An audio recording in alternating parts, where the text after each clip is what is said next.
HSC 26 এখন অনেক কিছু করা সম্ভব যদি তুমি মন থেকে চাও। তো মানুষ 10 দিনে পৃথিবী জয় করে ফেলতে পারে, তুমি কেন পারবা না? এরকম টেন্ডেন্সি আসলে নিয়ে আসো।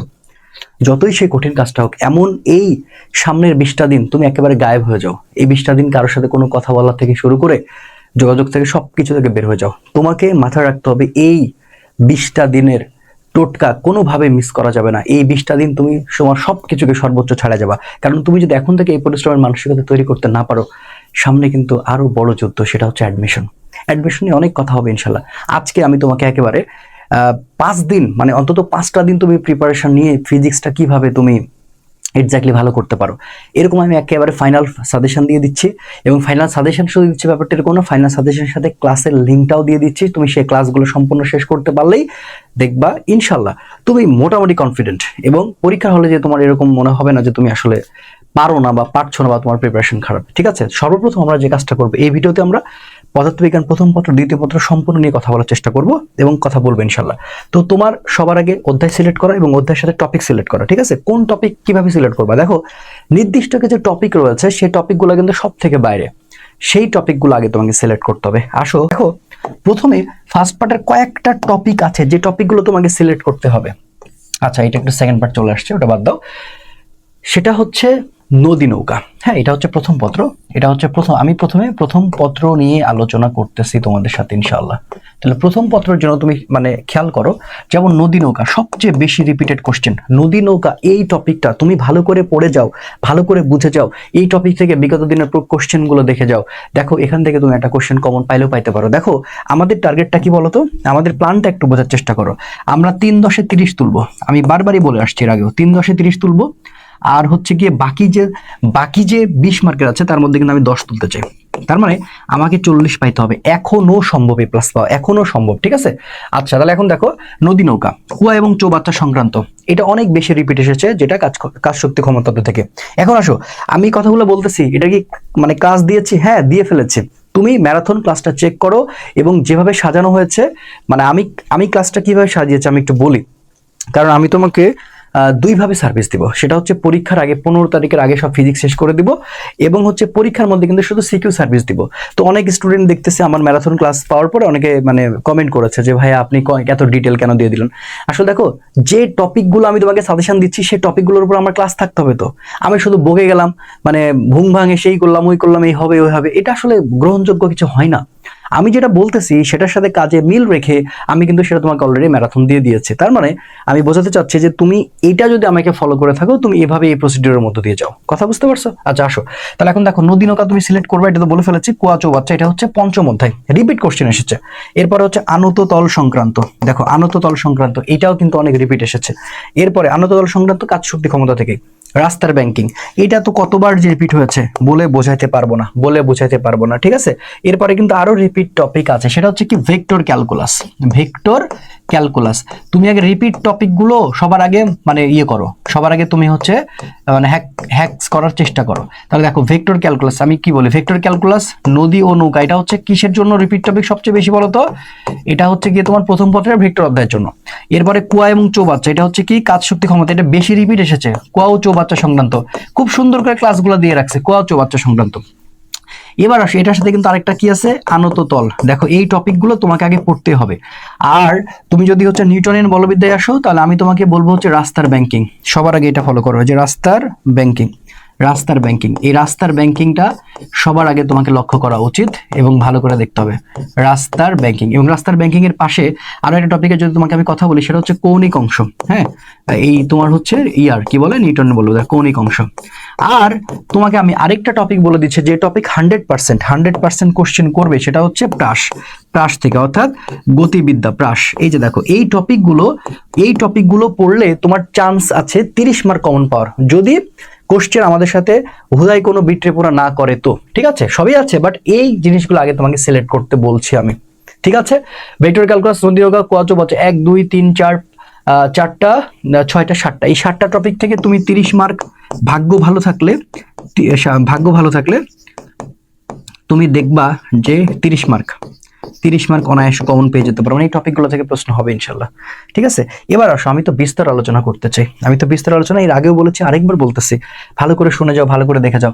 যারা এইচএসসি 25 ব্যাচে আছো, অর্থাৎ অনেকে ফেল করেছো, তারাও কিন্তু এটা দেখতে পারো, কোনো সমস্যা নেই।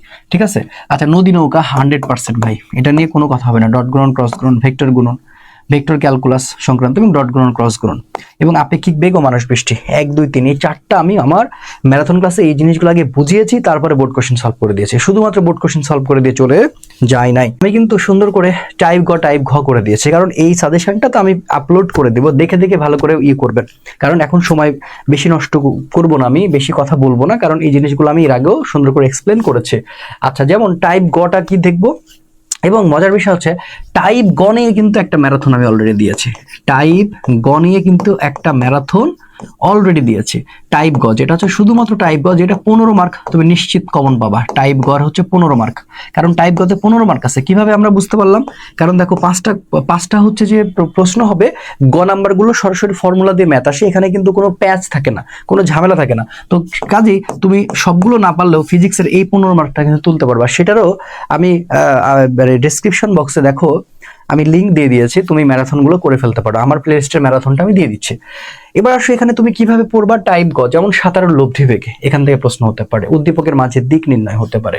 বরাবর পারে পৌঁছানোর ক্ষেত্রে মধ্যবর্তী কোণ হতে পারে। নদীর দৈর্ঘ্য বা প্রস্থ বরাবর নির্ণয় করো। নদীতে স্রোতের বেগ কত হবে। আশা করি তুমি এগুলো দেখলে এখন মিলাইতে পারবা, কারণ তুমি এখন এগুলো পড়াশোনা করতেছো। টাইপ ঘ এর জন্য আবার কোনগুলো দেখো, উক্ত প্রতিযোগিতায় কোন সাঁতারু আগে পার হবে, যথাসময়ে উপস্থিত হতে পারবে কিনা। দেখো, নদী নৌকা থেকে সবচেয়ে বেশি যে ব্যাপারটা আমাদের থেকে জানতে চাই, সেটা হচ্ছে যে সাঁতারুর সময়টা, অর্থাৎ দুইটার মধ্যে বেশি টাইমের একটা তারতম্য এই বিশ্লেষণ করতে বলে। আই থিঙ্ক এগুলো দেখলে তুমি বুঝতে পারবা। এরপরে দেখো, আমি তো পিডিএফটা দিয়ে দিচ্ছি, সুন্দর করে দেখে নাও। এরপরে টাইপ গ দেখো, ডট গুণন এবং ক্রস গুণন সংক্রান্ত, যেমন লম্ব অভিক্ষেপ নির্ণয়। এরপরে এম এর মান কত হলে এরা পরস্পর লম্ব, দ্য মোস্ট ইম্পর্টেন্ট, এটা একটু ভালো করে দেখো তাহলে হবে। এরপরে হচ্ছে অক্ষের সাথে কোণ নির্ণয় বা স্থানাঙ্ক থেকে মান নির্ণয় করতে বলতে পারে। এরপরে টাইপ ঘ হচ্ছে এ বি সি ভেক্টর তিনটি একই সমতলে অবস্থিত কিনা, এইটা খুব আসে টাইপ ঘতে, হ্যাঁ, একই সমতলে অবস্থিত কিনা। এবার হচ্ছে কি দেখো, যে কোনো ভেক্টর অবস্থান বা পরস্পর লম্ব হবে কিনা, এই টাইপের কথাবার্তা আসে। উদ্দীপকের বিন্দু তিনটি সমকোণী ত্রিভুজ গঠন করবে কিনা, এই বিষয়বস্তুগুলো তুমি সুন্দর করে দেখে নিবা। হ্যাঁ, আচ্ছা, এরপরে আসো, ভেক্টর ক্যালকুলাসও সুন্দর করে সাজানো আছে, গোছানো আছে, তুমি দেখলে বুঝতে পারবা। এবং আপেক্ষিক বেগ রিলেটেড সুন্দর করে গোছানো রয়েছে। ওকে, এরপরে চলে আসো গতিবিদ্যা অধ্যায়। এটা তো 100%, এটা কোনোভাবেই ছেড়ে রেখে যাবে এরকম প্রিপারেশন নিও না। 100% এখান থেকে কোশ্চেন হবে, 100% গতিবিদ্যা। ঠিক আছে, এই গতিবিদ্যা থেকে যে কোশ্চেন হবে এটা বলাই যায়। এবং এখান থেকে কোন টপিক থেকে আসবে, প্রাস এবং দ্বিমাত্রিক গতি। এবং প্রাস দ্বিমাত্রিক গতির জন্য তুমি কি করবা, প্রাসের বেগ ও সরণ সংক্রান্ত সকল কিছু পড়বা। সর্বাধিক উচ্চতা, পর্যায়কাল, প্রাসের পাল্লা, প্রাস থেকে মানে প্রাস রিলেটেড A to Z। তবে এখানে আমি একটু বলে রাখি তোমাদের, যে টাইপ গ এর জন্য সবচেয়ে বেশি গুরুত্বপূর্ণ হচ্ছে বেগ নির্ণয়, যে 2 সেকেন্ড পর বেগ কত, এই যে বেগ নির্ণয়, এই জিনিসটা সবচেয়ে বেশির আসবে। হ্যাঁ, যে বেগ নির্ণয়, টাইপ গ এর বেগ নির্ণয়। এরপরে দেখো লেখচিত্র সংক্রান্ত A to Z। তবে এখানে দেখো গ নাম্বারের জন্য আরো 3টা প্রশ্ন সরাসরি জানতে যেতে পারে, যেমন সর্বোচ্চ উচ্চতা, এই টাইপের কোশ্চেন আসতে পারে, যে সর্বোচ্চ উচ্চতাটা বের করে দেখাও। তাহলে সর্বোচ্চ উচ্চতা বলতে এখানে কি বোঝানো হচ্ছে জানো তো? সর্বোচ্চ উচ্চতা বলতে এখানে বোঝানো হচ্ছে এইচ, মানে হচ্ছে u square sine square alpha by হচ্ছে 2g, এই সূত্রটা আসতে পারে। এরপর হচ্ছে আর পাল্লা জানতে চাই সরাসরি, সাইন 2 আলফা বাই হচ্ছে জি। এই জিনিসগুলো একটু মাথায় রেখো, এগুলো সরাসরি আসতে পারে। তো ভাই আমি আবার বলছি, প্রাস আর লেখচিত্র, এই দুটো টপিক পড়লে এখানে 100% কভার হয়ে যাবে। ওকে, এরপরে আমরা প্রাসের গ নাম্বারটা কিভাবে সাজানো হতে পারে সেটা সুন্দর একটা ব্যাখ্যা দিয়ে রেখেছি, তুমি দেখলেই মাশাআল্লাহ বুঝতে পারবে। এবং দেখো সুন্দর করে করে দিছি। এবার আসেন নিউটনিয়ান বলবিদ্যা। নিউটনিয়ান বলবিদ্যা সবার আগে চুজ করবেন আপনারা সুতার টান। সুতার টান। তো এই সুতার টান দেখে ভয় পাওয়ার কোনো কারণ নাই। এখানে আসলে কেন্দ্রমুখী বলে যে সূত্রটা রয়েছে সেই সূত্র, কারণ বৃত্তাকার পথে আমরা জানি যে টান বল আসলে কেন্দ্রমুখী বলের সমান। দ্যাটস ওয়াই সেখান থেকে কোশ্চেনটা হতে পারে। এবং এখানে রাস্তার ব্যাংকিংটা সবচেয়ে বেশি আমি হচ্ছে করব, সাজেস্ট করব বা রিকমেন্ড করব।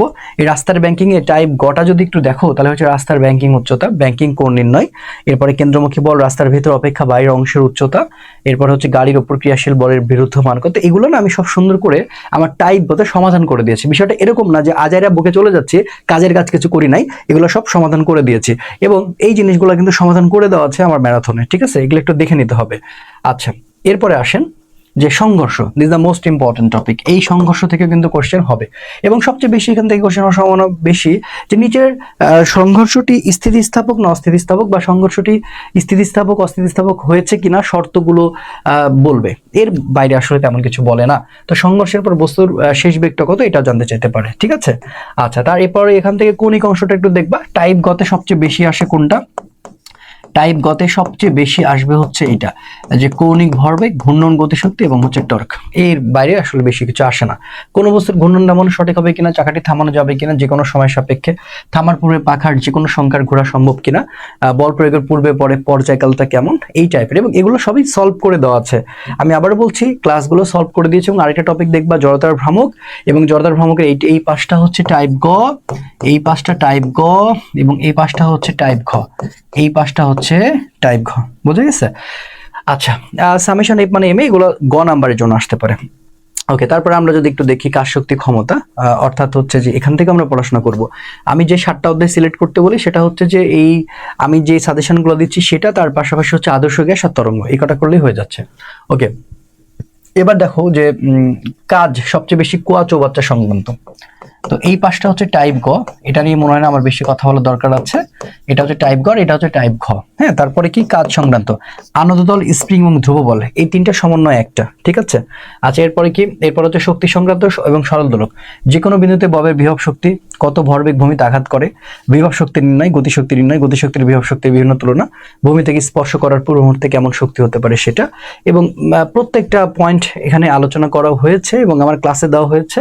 ক্ষমতা সংক্রান্ত, ক্ষমতা কত, অসক্ষমতা কত, কোন পাম দ্বারা ক্ষমতা বেশি হবে, কার ক্ষমতা বেশি এটা বর্ণনা করতে বলবে, ক্ষমতা থেকে সময় কত হবে, কার কর্মদক্ষতা বেশি, তারপর হচ্ছে সময়ের তুলনায় ক্ষমতা থেকে বের করতে সবচেয়ে বেশি বলে। এবং তরঙ্গের যদি আমি একটা টপিক বলি, সবচেয়ে মোস্ট ইম্পর্টেন্ট টপিক হচ্ছে অগ্রগামী তরঙ্গের সমীকরণ, ঠিক আছে। অগ্রগামী তরঙ্গের সমীকরণ A to Z একটু ভালো করে দেখবা। এরপর তরঙ্গের গ্রাফ রয়েছে, সেখান থেকে কিছু ব্যাপারগুলো রয়েছে এবং বিট সংক্রান্ত। এরপরে হচ্ছে আরেকটা টপিক, সেটা হচ্ছে তীব্রতা লেভেল নির্ণয়। এই কয়টা করলে আসলে হয়ে যায়। এবং এগুলো খুব সুন্দর করে টাইপ গতে আমি কিন্তু দিয়ে রেখেছি, টাইপ গতে আমি খুব সুন্দর করে দিয়ে রেখেছি, দেখলেই বুঝতে পারবা ইনশাল্লাহ, ঠিক আছে। ওকে, এরপরে চলে আসো, আমরা হচ্ছে ফিজিক্স সেকেন্ড পার্টে চলে যাব। তো ফিজিক্স সেকেন্ড পার্টে যাওয়ার আগে আমরা কিন্তু কোন কোন টপিকগুলো সবচেয়ে বেশি হচ্ছে যে রিপিট হয়েছে সেই কোশ্চেনগুলো আমরা একটু দেখে নিব। যেমন এখানে তাপ ইঞ্জিন, কার্নো ইঞ্জিন সবচেয়ে আসার সম্ভাবনা বেশি। বিভব বা প্রাবল্য সংক্রান্ত, এটা হচ্ছে স্থির তড়িতের ধারক ম্যাক্সিমাম টাইমে এসেছে এবং দেখো সেই বোর্ডগুলো কিন্তু সুন্দর করে এখানে তুলে ধরা হয়েছে যে কতবার এসেছে। ধারক সংক্রান্ত A to Z স্থির তড়িতের, হ্যাঁ, স্থির তড়িতের ধারক সংক্রান্ত, স্থির তড়িতের ধারক সংক্রান্ত, ধারক সংক্রান্ত A to Z, ধারক সংক্রান্ত, এইটা খুব ভালো করে দেখবা, কারণ এখান থেকে কোশ্চেন খুব ভালো হয় এবং আসার সম্ভাবনা অনেক বেশি। এবং আমি সুন্দর করে ম্যারাথন ক্লাসে অলরেডি সেটা পাবলিশ করে দিয়েছি। এবং সার্কিট, সার্কিট থেকে মানে হচ্ছে যে বিভিন্ন রকম হতে পারে, যেমন হচ্ছে বিদ্যুৎ নির্ণয়, বিভব নির্ণয়, বিভব পার্থক্য, এরপরে বিন্দু বিভব, মানে অনেক কিছু, চাবি খোলা বা বন্ধ থেকে অনেক কিছু হতে পারে। তো এই সুন্দর করে সবই দেওয়া আছে, বা তুমি দেখে নিবা। আচ্ছা, এরপর হচ্ছে নভোচারীর বর্তমান বয়স, যেটা আসলে অষ্টম অধ্যায়, অর্থাৎ আধুনিক পদার্থবিজ্ঞানের সূচনা, আধুনিক পদার্থবিজ্ঞানের সূচনা, আধুনিক পদার্থবিজ্ঞানের সূচনা, আধুনিক পদার্থবিজ্ঞানের সূচনা, আধুনিক পদার্থবিজ্ঞানের সূচনা, এই জায়গাটা খুব ভালো করে দেখা উচিত। আধুনিক পদার্থবিজ্ঞানের সূচনা থেকে এই যে নভোচারীর বর্তমান বয়সটা, এগুলো হচ্ছে রিপিটেড, মোস্ট রিপিটেড কোশ্চেন। তাহলে আমরা দেখতে পাচ্ছি, আমরা যদি একটা, দুইটা, তিনটা, চারটা, পাঁচটা টপিকও পড়ি, তারপর আমাদের কিন্তু 30 মার্ক পাওয়ার একটা ভালো রকমের সম্ভাবনা রয়েছে। এবার এটা হয়ে যাওয়ার পরে তুমি তখন কি করবে, মূল সাজেশনে চলে যাবা। এখানে আমি সুন্দর করে আসলে দিয়ে রেখেছি, তুমি দেখলেই বুঝতে পারবা। এবং সাজেশনটা তোমাদের জন্য এটা আমি ফ্রিতে করে দিচ্ছি, মানে ভয় পাওয়ার কোনো কারণ নাই। যেমন হচ্ছে দেখো তাপগতিবিদ্যা, আসলে বলা হচ্ছে এই অধ্যায়ের জন্য কয়টা টপিক সিলেক্ট করবা।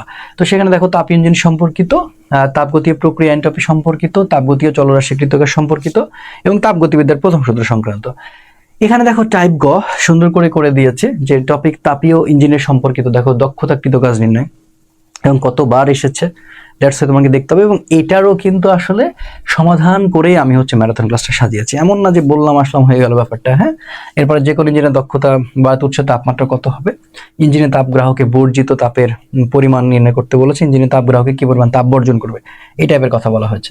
টাইপ ঘ কেমন হতে পারে সেটা সুন্দর করে ব্যাখ্যা সহকারে দেওয়া আছে। এরপরে তুমি চলে আসো যে তাপগতীয় প্রক্রিয়া এন্ট্রপি সংক্রান্তর মধ্যে কি আসতে পারে। দেখো সুন্দর করে টাইপ গ এবং ঘ, আমি তো স্লাইডটা দিয়ে দিচ্ছি, তোমরা শুধু দেখে নিবা, হ্যাঁ, তাহলে বুঝতে পারবা। এরপরে দেখো এটা চলে গিয়েছে। এবার আসো যে টাইপ ঘতে এই মানে খুব ভালো করে ব্যাখ্যা করা আছে, হ্যাঁ, তুমি দেখলে বুঝতে পারবা, এটা আসলে ভয় পাওয়ার কোনো কারণ নাই। এবার যদি আমরা স্থির তড়িৎ দেখি, স্থির তড়িতের জন্য মেইনলি টপিক হচ্ছে যে চার্জদ্বয়ের মধ্যকার হচ্ছে যে তোমার মধ্যকার হচ্ছে যে ক্রিয়াশীল বল তড়িৎ দ্বিমেরু সম্পর্কিত। বিন্দু চার্জের ক্ষেত্রে তড়িৎ প্রাবল্য বিভব এটা সবচেয়ে বেশি আসে, বুঝছো, যে কোনো বিন্দুতে দেখবা, যে কোনো বিন্দুতে কিন্তু একটা কোশ্চেন করে, গ নাম্বারে খুব আসে। যে কোনো বিন্দুতে তোমার হচ্ছে বিভব, যে কোনো বিন্দুতে বিভব বা হচ্ছে আমরা বলতে পারি যে প্রাবল্য, বিভব বা প্রাবল্য নির্ণয়, বিভব বা হচ্ছে প্রাবল্য নির্ণয়, এই জিনিসটা সবচেয়ে বেশি আসবে। এই জিনিসটা দেখবা সবচেয়ে বেশি আসবে, হ্যাঁ, ধারকের ধারকত্ব সম্পর্কিত। এবার আসো যেমন টপিক চার্জের মধ্যকার তোমার হচ্ছে ক্রিয়াশীল বল তড়িৎ দ্বিমেরু সম্পর্কিত, সেখানে কিন্তু দেখো যে বিসি বিন্দু চার্জের, সেটা বিসি হবে ব্যাপারটা এরকম না, যে কোনো হতে পারে, হ্যাঁ, সেই ক্রিয়াশীল বলের মান ও প্রকৃতি নির্ণয় করতে বলবে। বিওসি বিন্দু চার্জের জন্য তোমার হচ্ছে যে কোনো বিন্দুর উপরে লব্ধি প্রাবল্য, মানে যা যে কোনো বিন্দু পি বিন্দু, এই সবচেয়ে পি বেশি থাকে, হ্যাঁ, প্রাবল্য বের করো। তারপরে দেখো টাইপ ঘটাও দেওয়া আছে, বিওসি বিন্দু চার্জের জন্য এই বিন্দুতে গোলকটিকে স্থির অবস্থায় রাখতে গোলকটিকে কতটি ইলেকট্রন দিতে হবে বা সরিয়ে নিতে হবে, এই যে গাণিতিক বিশ্লেষণের মাধ্যমে। এরপরে দেখো যে বিন্দু চার্জ মানে টপিক প্রাবল্য বা বিভব থেকে গতে কি কি আসতে পারে। এরপরে আসো টাইপ ঘতে সুন্দর করে দেওয়া আছে। আমি আমি আমি বিশ্বাস করি যে তুমি দেখলে এখন বুঝবা, কারণ আমি টাইপ গ আর ঘটা কিন্তু আলাদা করে দিয়েছি। এবং বলে রাখি যে এখন তুমি যে সাপোর্টটা আমার কাছে পাচ্ছ, পরীক্ষার আগের যে ম্যারাথনের সাপোর্টটা পাবা, সেখানে কিন্তু সুন্দর করে এভাবে টাইপ ঘ করে দেওয়া হবে। এবং দেখবা যে আমার ওই ক্লাসটা তুমি করে গেলে গোছালো হবে, দেখবা যে অনেক ভালো কিছু হচ্ছে ইনশাল্লাহ, বুঝতে পারছো? তো এইভাবে আমি আসলে মানে ক্লাসটা সাজাতে চাচ্ছি। চলো তড়িৎ রোধ এবং জোড়ার তাপীয় ক্রিয়া সম্পর্কিত, তড়িৎ বর্তনী কোষের সময় সম্পর্কিত এবং কারশফের সূত্র, এখান থেকে প্রতিবার পড়বে করে কিন্তু পড়ে না, তো এবার একটা আসার সম্ভাবনা থাকতে পারে, তো তুমি এটা একটু দেখবা। তবে সবচেয়ে বেশি গুরুত্বপূর্ণ হচ্ছে এই যে এটা, যে বর্তনী রিলেটেড, ঠিক আছে? তাহলে এখন দেখো এখানে টাইপ গ এবং টাইপ ঘ সুন্দর করে সাজানো আছে, তুমি সুন্দর করে দেখে নিবা, হ্যাঁ। এবারে এখানে দেখো তারপরে হচ্ছে যে আমি যদি তোমাকে বলি পরবর্তী অধ্যায়টা কোনটা সাজানো হয়েছে, তড়িৎ প্রবাহের চৌম্বকীয় চৌম্বকতা, এটা তো 100%। এইটা দেখো কয়েকটা টপিক তুমি পড়ে যাবা, ইনশাল্লাহ হয়ে যাবে, যে গতিশীল চার্জের উপর ক্রিয়াশীল বল সম্পর্কিত আর চৌম্বক ক্ষেত্র এবং তোমার হচ্ছে হল বিভব সম্পর্কিত, খুবই এই কয়টা থেকে কিন্তু আসবে, আসার সম্ভাবনা রয়েছে। আর এরপর দেখো টাইপ ঘ সুন্দর করে ব্যাখ্যা করা আছে, তুমি দেখলেই বুঝতে পারবা, সো এটা নিয়ে আমি বেশি কথা বলতে চাচ্ছি না। এরপরে আসো যে তড়িৎ চৌম্বকীয় আবেশ এবং পরিবর্তী প্রভাব, দেখো এখান থেকে কোশ্চেন কিন্তু হবে, হ্যাঁ, এরকম না যে হবে না। তো সেদিক থেকে আসলে দেখো এখানে তুমি দুইটা টপিকই পড়বা, সে ফ্যারাডের তড়িৎ চৌম্বকীয় আবেশ ও স্বকীয় আবেশ সম্পর্কিত, ট্রান্সফরমার পারস্পরিক আবেশ সম্পর্কে, এবং টাইপ ঘ সুন্দর করে দেওয়া আছে। এরপরে তুমি যদি আসলে চুজ করতে যাও, অবশ্যই জ্যামিতিক আলোক বিজ্ঞান, হ্যাঁ, তো জ্যামিতিক আলোক বিজ্ঞানটা তুমি চুজ করবা। এবং দেখো লেন্স সংক্রান্ত, এরপর হচ্ছে আলোকযন্ত্র সম্পর্কিত, এবং আরেকটা হচ্ছে সবচেয়ে মোস্ট ইম্পর্টেন্ট, সেটা হচ্ছে প্রিজম। এই প্রিজম সংক্রান্ত যা যা আছে তুমি হচ্ছে পড়বা, হ্যাঁ, প্রিজম সংক্রান্ত যা যা আছে তুমি হচ্ছে পড়বা। তো আমি ডেসক্রিপশন বক্সে খুব সুন্দর করে সাজেশনগুলো আসলে দিয়ে দিচ্ছি, তুমি সবগুলো কালেক্ট করে নিয়ে ভালো করে আসলে পড়ো, তাহলে দেখবা হয়ে যাবে ইনশাল্লাহ, আর কেমন কিছু করা লাগবে না, হ্যাঁ। তো এই হচ্ছে আমাদের দেখো টাইপ গ, লেন্স সংক্রান্ত আছে, আলোকযন্ত্র সম্পর্কিত, এগুলো তুমি দেখে দেখে জাস্ট আসলে পড়বা। এখন দেখো আমাদের ক্লাসটা কিন্তু এভাবেই সাজানো হবে, যেটা দেখলে আসলে তোমার হয়ে যাচ্ছে। অলরেডি আমি একটা পর্ব দিয়েছি, আরেকটা পর্বতে সবগুলো কভার করে দেবো ইনশাল্লাহ 15 তারিখের আগে, কারণ তোমাদের মাথায় রাখতে হবে যে 20 তারিখ পর্যন্ত তোমাকে এভাবে কাজ করতে হবে, ঠিক আছে? তো এই হচ্ছে আমাদের বিষয়। এখন তুমি আমাদের কাছ থেকে একটা কাজ করতে পারো, তোমার যদি এমসিকিউ এর প্রিপারেশন খারাপ থাকতে পারে, আমাদের কাছে একটা পিডিএফ কপি কিনে নিতে পারো, সেটা পড়াশোনা করবে, কারণ খুব সুন্দর করে সাজানো গোছানো আছে, দাম হচ্ছে মাত্র 200 টাকা। তো তুমি এই মুহূর্তে তোমার আসলে কোনো কোর্স টোর্স কেনার দরকার নেই, তুমি একটা এমসিকিউ পিডিএফ আমাদের থেকে কালেক্ট করতে পারো। দেখো পিন কমেন্টে সবকিছু দেওয়া আছে, তুমি ওইখান থেকে বিকাশ, নগদ এবং ওয়েবসাইটের মাধ্যমে যেভাবে হোক তুমি কালেক্ট করে ওটা পড়তে থাকতে পারো। আই থিঙ্ক তোমার একটা ভালো একটা বেস্ট প্রিপারেশন হবে ইনশাল্লাহ, ঠিক আছে? কেউ টেনশন করবা না, সময় আছে, সময়টাকে নিয়ে মানে সময়টাকে কাজে লাগাও, মানে এখনো এই কয়টা দিন তুমি তোমার সর্বোচ্চ জীবনের বেস্টটা দাও, দেখো ভালো কিছু হবে ইনশাল্লাহ।